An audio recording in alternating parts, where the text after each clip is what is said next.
We had the police chief tell us they were confident that Suzanne would be recovered there. A lot of people were hopeful, and some were relieved, but that's a bold statement. What could have possibly changed from that 4 o'clock to like 5? They're done. Right. Well, oftentimes that does happen. I mean, there'll be leads that police will get, and they'll go out and chase those leads down. But as time does pass, the potential for leads coming in does decrease a little bit.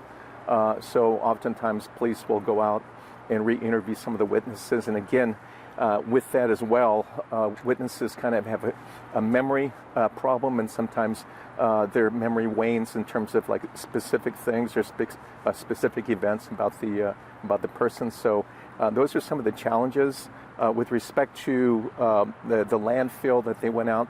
They probably had a pretty fairly good information that led them to that landfill, and if it takes them somewhere else, and they're just, as they get more and more information in from the public or from other sources, then they'll probably continue to investigate and look for Suzanne.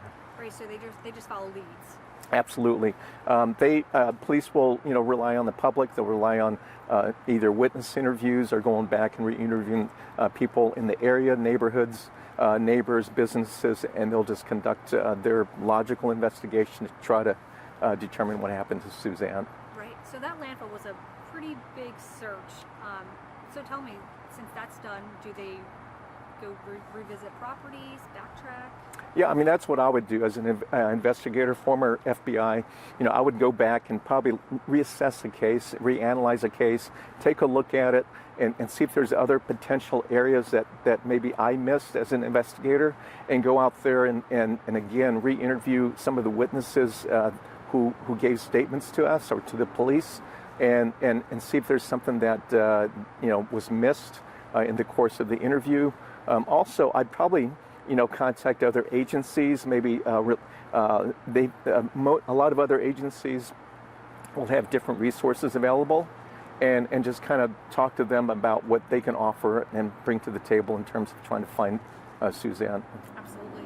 So yeah, just reiterating, like for the public that might not know, what is next since that's done? So you would say that go back to the backtracking, correct? Yeah, I would probably backtrack and just kind of reanalyze and reassess the case. Take a broader look at the case, and then see if there are other things that have come up in the way of interviews, witnesses, maybe locations, and just kind of explore those things. Once they do, I think by going back and reassessing things, and you can probably come up with kind of a logical way to maybe look for other potential witnesses to try to find Suzanne.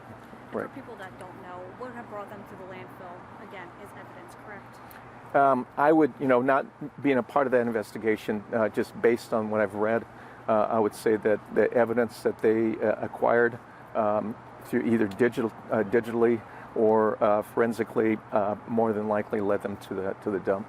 Yes, or the landfill. Great. Yeah. So investigation still continues. Is there anything else that I'm leaving out that you think will be beneficial for the story? Right, I don't know. I mean, it's just kind of hard to know what's going on without being actually actively involved. But I think the police are on the right track, and let's hope that they get some answers soon.